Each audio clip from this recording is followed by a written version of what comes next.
Que a paz de Jesus, nesse instante, possa adentrar todos os lares que têm acesso a esse programa maravilhoso, o programa Caminho da Luz. Então, que sejam todos bem-vindos, os telespectadores de Unai, João Pinheiro, Paracatu e Brasilândia. No programa de hoje abordaremos sobre um tema polêmico, mas de uma importância fundamental, que trata-se da obsessão. Um transtorno que, na verdade, não é dos tempos atuais. Esse transtorno já acontece desde que houve a primeira manifestação do homem na Terra. Enfim, nós convivemos com esse transtorno. O que é a obsessão?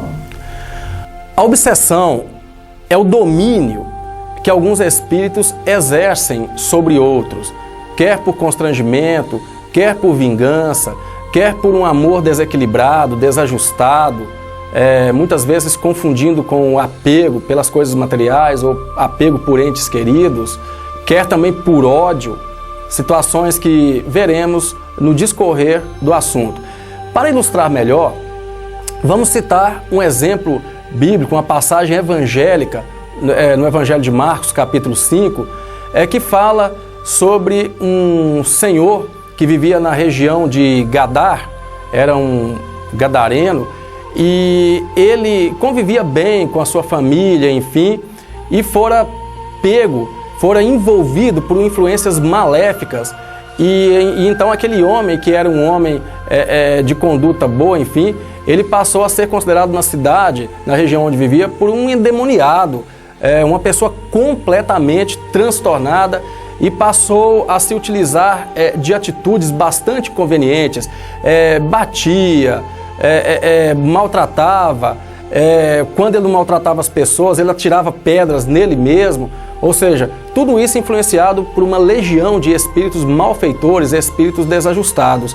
E ele era realmente uma figura, uma aberração, uma figura aterrorizante em sua cidade. Certo dia, Jesus, após uma bela palestra, um belo diálogo com seus discípulos e mais uma multidão, ele se dirigiu para aquela localidade. E em chegando lá, Jesus, ao se deparar com aquele homem, ele viu aquela figura realmente assustadora, enfim, mas Jesus sempre sereno, sempre pacífico, e esperou a reação daquele homem. E aquele homem, então, ao ver Jesus, aquele ser de luz, enfim, aquele homem correu para Jesus, prostrou-se diante dele, de joelhos, e fez algumas indagações. Não me atormente, Jesus, o que queres de mim, enfim. E Jesus, então, pediu àqueles espíritos que envolviam aquele homem que se retirassem, enfim. E como Jesus tinha muita autoridade, aquela autoridade com amor, então, obviamente, ele foi obedecido. Aquele homem se desvencilhou daqueles espíritos malfeitores, que aliás se denominavam de legião, eram milhares, centenas, milhares, e assim que o homem se viu livre daquele transtorno obsessivo, daquelas perseguições, ele se transformou num outro homem. Ele mudou tanto, a sua mudança foi tão radical, que em seguida ele perguntou a Jesus se podia seguir Jesus, ao que Jesus lhe redarguiu: não, é preferível que você fique na sua cidade, conte o ocorrido para os seus, a fim de que as pessoas entendam sobre a importância, as maravilhas dos ensinamentos de Deus, o amor de Deus, nosso Pai querido.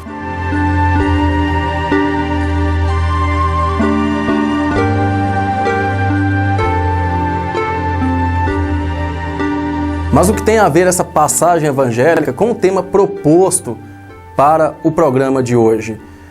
Na questão 459 de O Livro dos Espíritos, Allan Kardec pergunta aos espíritos: podem os espíritos influenciar em nossos atos e pensamentos?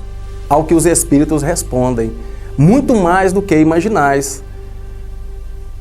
Isso nos traz uma reflexão. Nós que estudamos acerca dos ensinamentos de Jesus à luz da doutrina espírita, fica fácil de compreender, porque os espíritos eles influenciam em nossos atos e pensamentos muito mais do que nós imaginamos. E isso ocorre não apenas nos dias de hoje.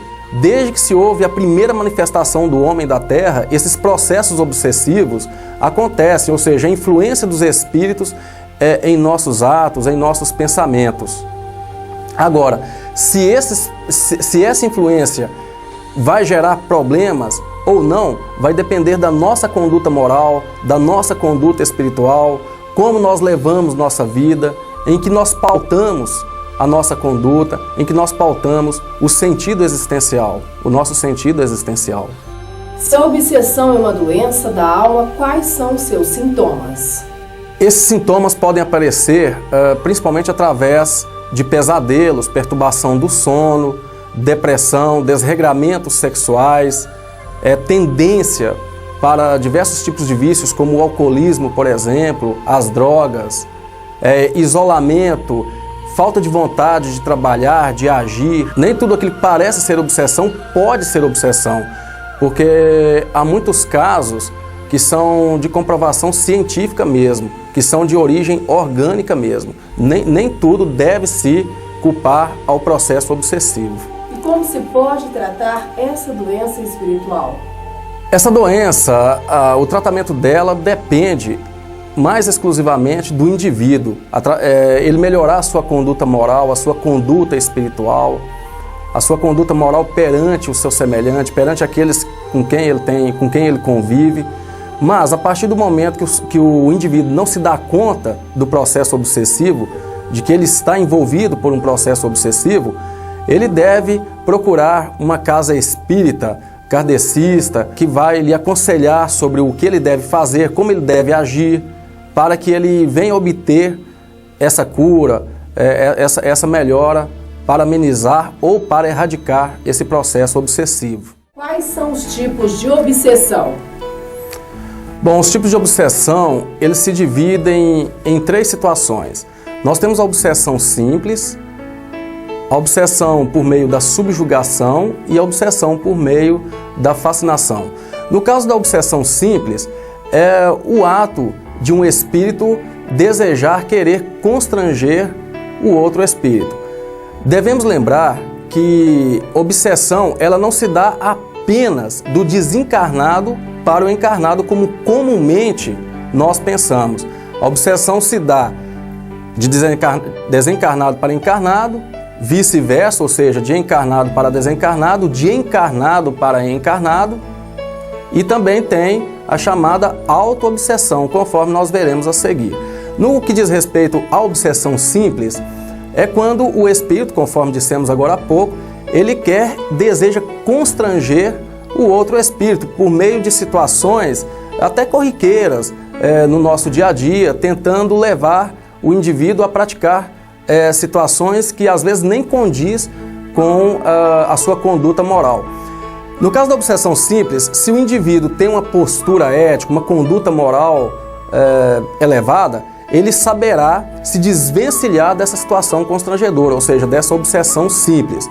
Agora, se o indivíduo ele não tem uma conduta moral ilibada, se ele está propenso a coisas equivocadas, a situações erradas, então provavelmente ele vai se deixar levar por essa obsessão simples, que é o espírito, seja ele encarnado ou desencarnado, influenciando esse indivíduo. No caso da subjugação, vale lembrar a história que contamos no início, a passagem evangélica lá de Marcos, do capítulo 5, sobre o endemoniado gadareno.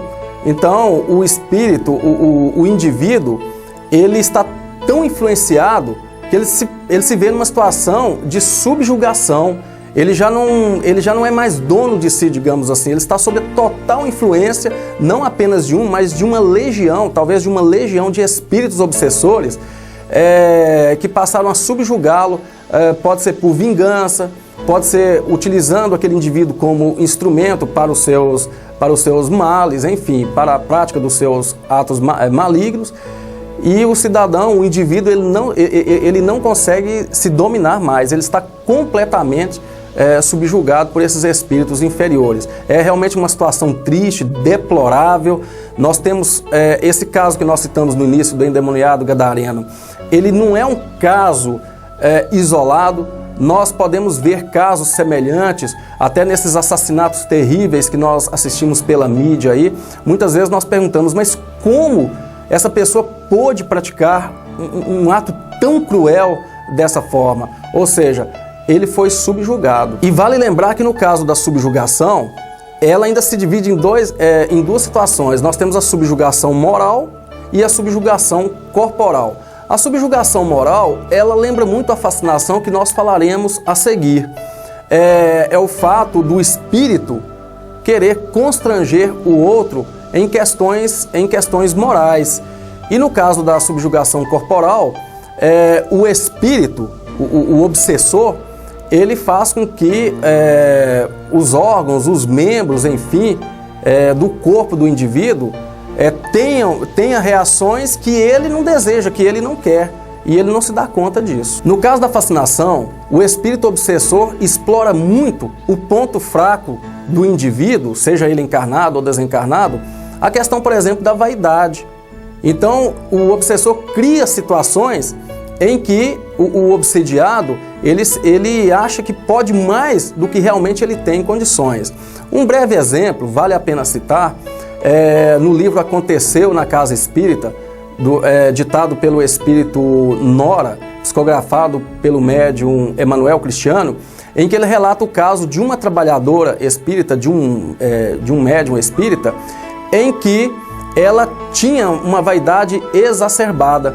Então, numa sessão mediúnica, numa sessão de passes, esses espíritos fizeram com que um paciente fosse assistido por ela.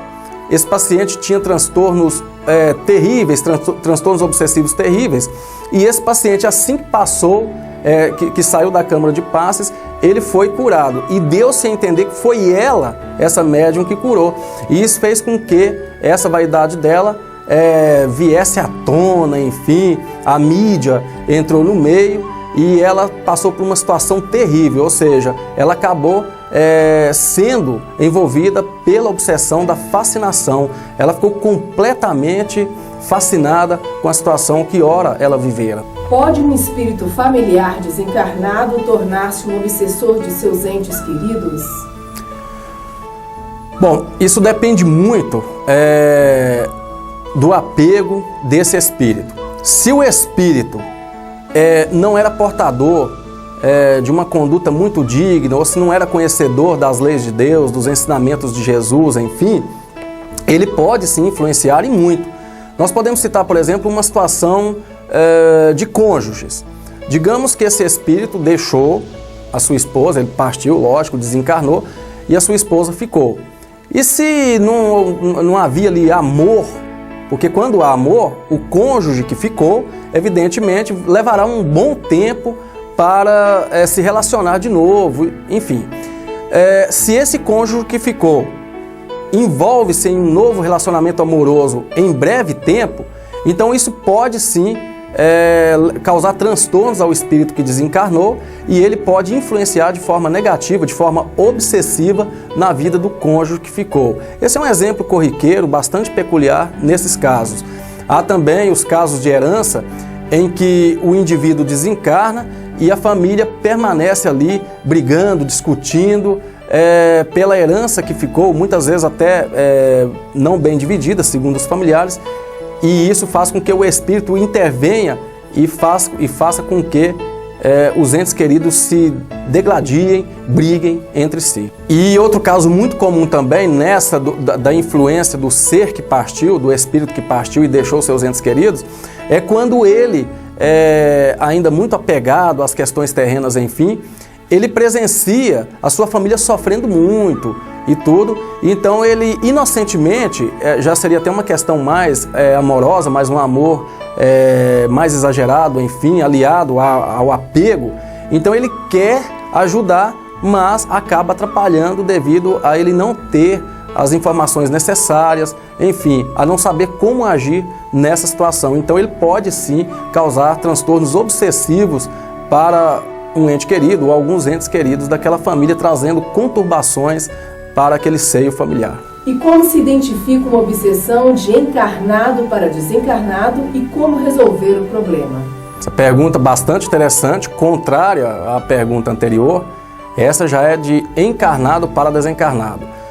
Vamos citar dois exemplos bastante peculiares nesse caso.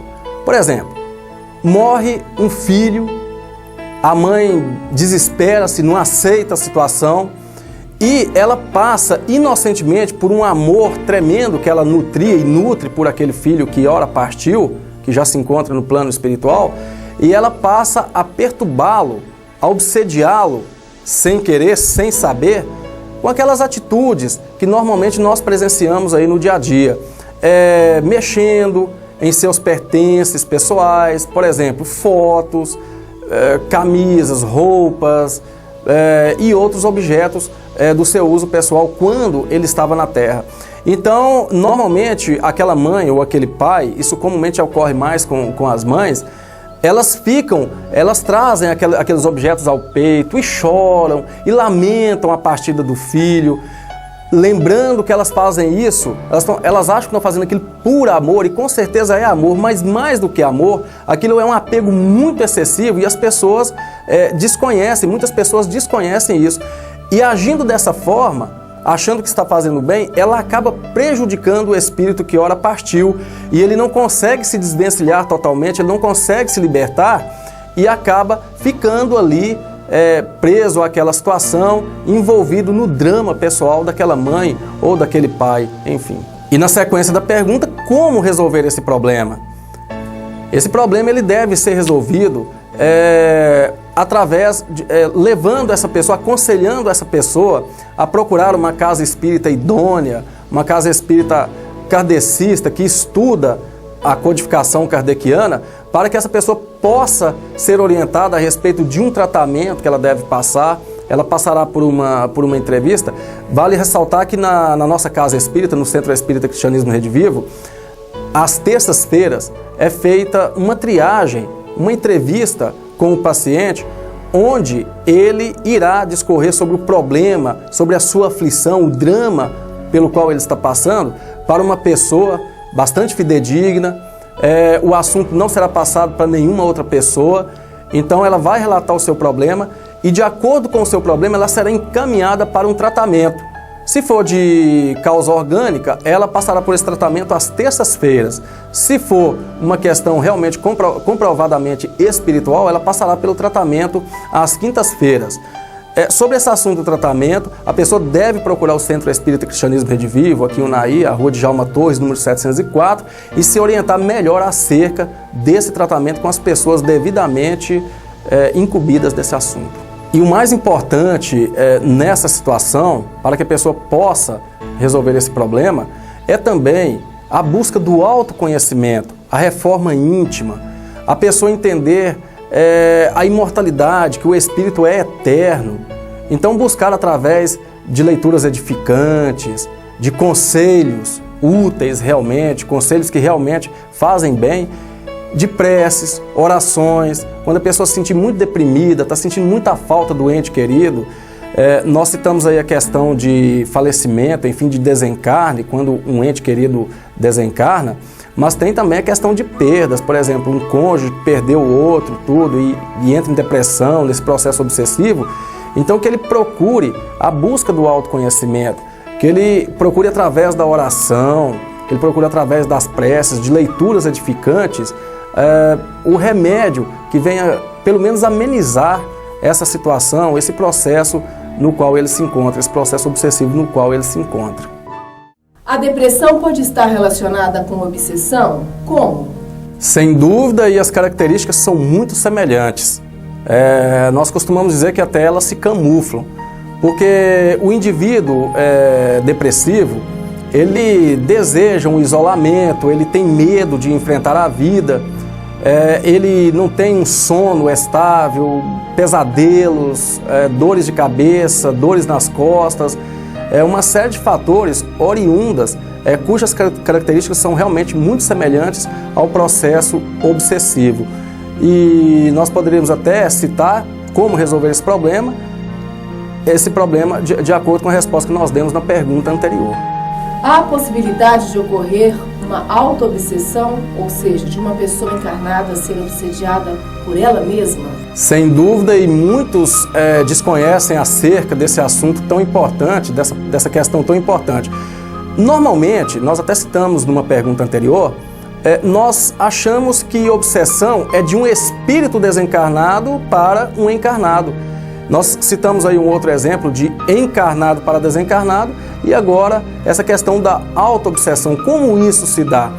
É aquele indivíduo que vive se lamentando, que se faz vítima para tudo, que nada dá certo para ele, em uma simples questão, às vezes um assunto que ele vai resolver, ele já fica de forma negativa, pensa com pensamentos negativos, não vai dar certo, eu não vou conseguir, eu sou um flagelo.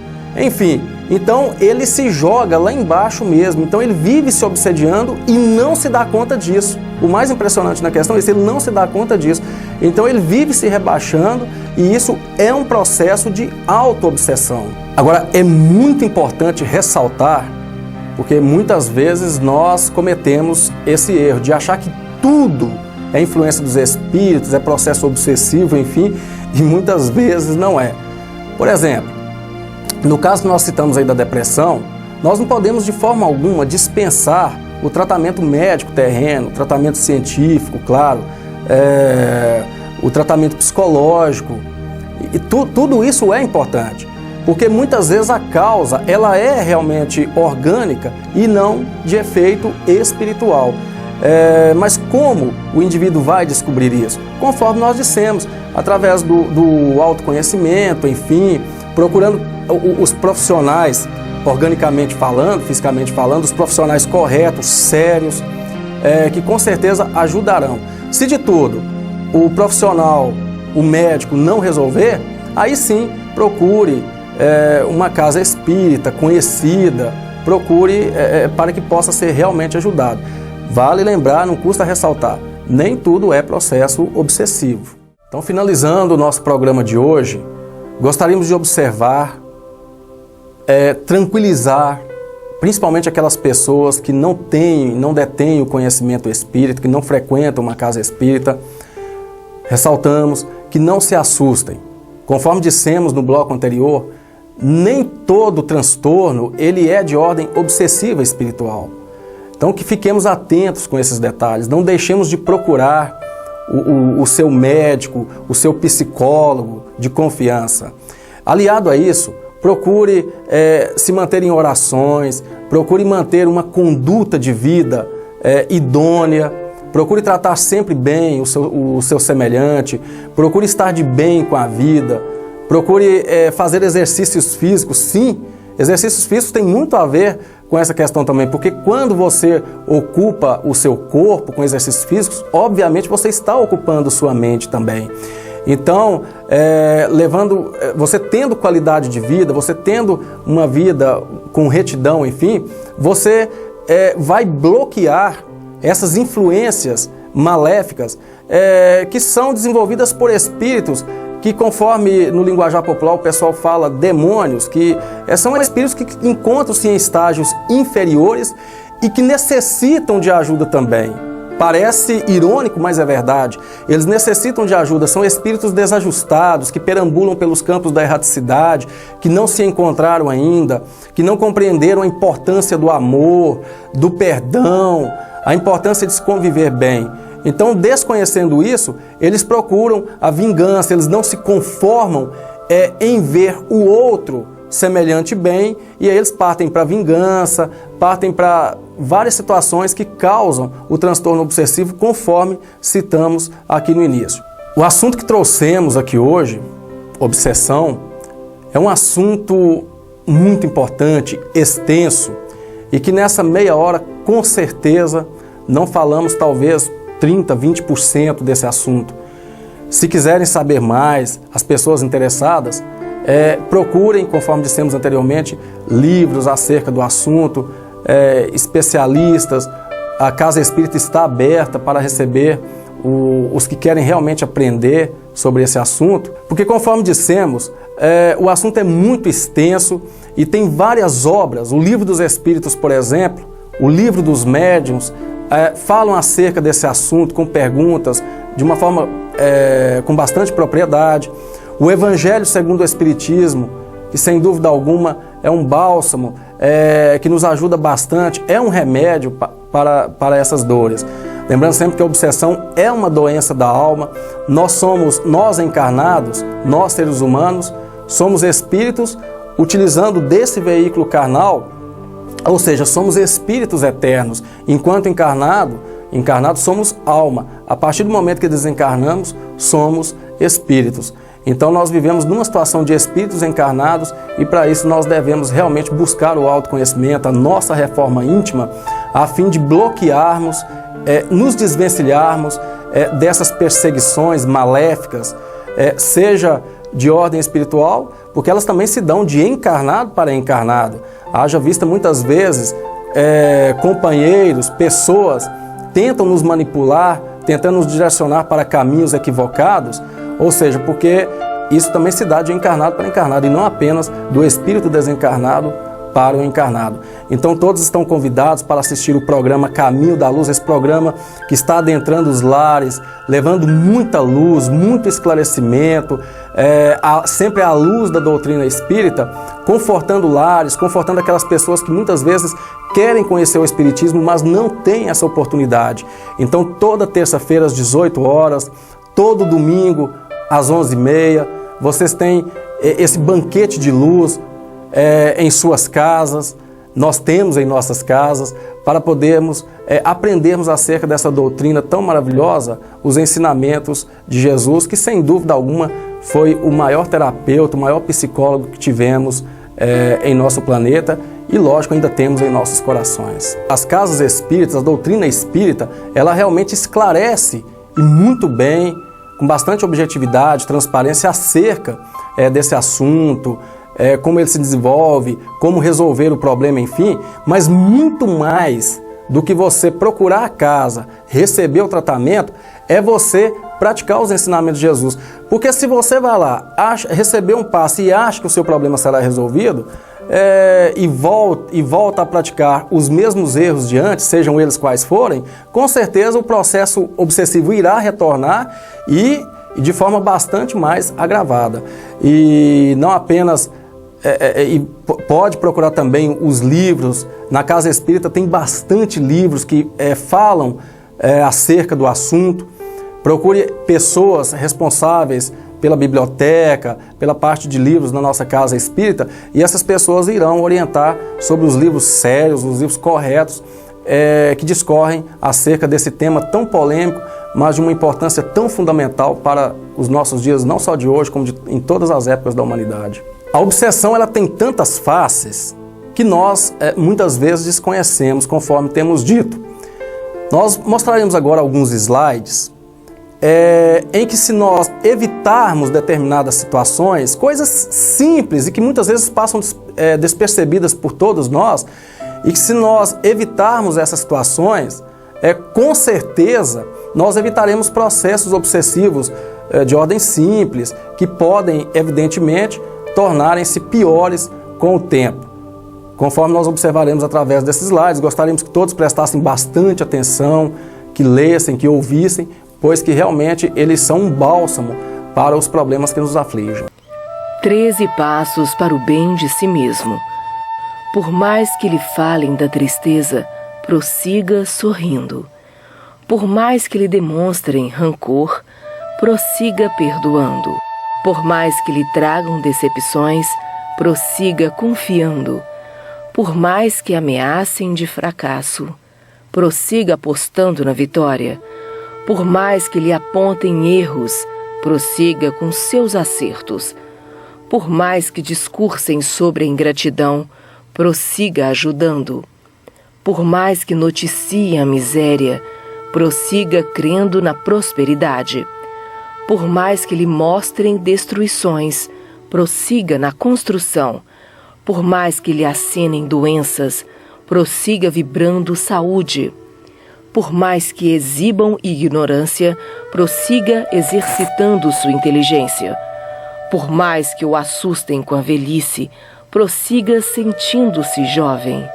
Por mais que plantem o mal, prossiga semeando o bem. Por mais que lhe contem mentiras, prossiga na sua verdade. Por mais difícil que lhe pareçam essas 13 tarefas, prossiga acreditando na capacidade que Deus lhe deu para cumpri-las. E se lhe disserem que 13 é um número de azar, lembre-se que sua sorte não depende de um número, mas sim do quanto você acredita nela.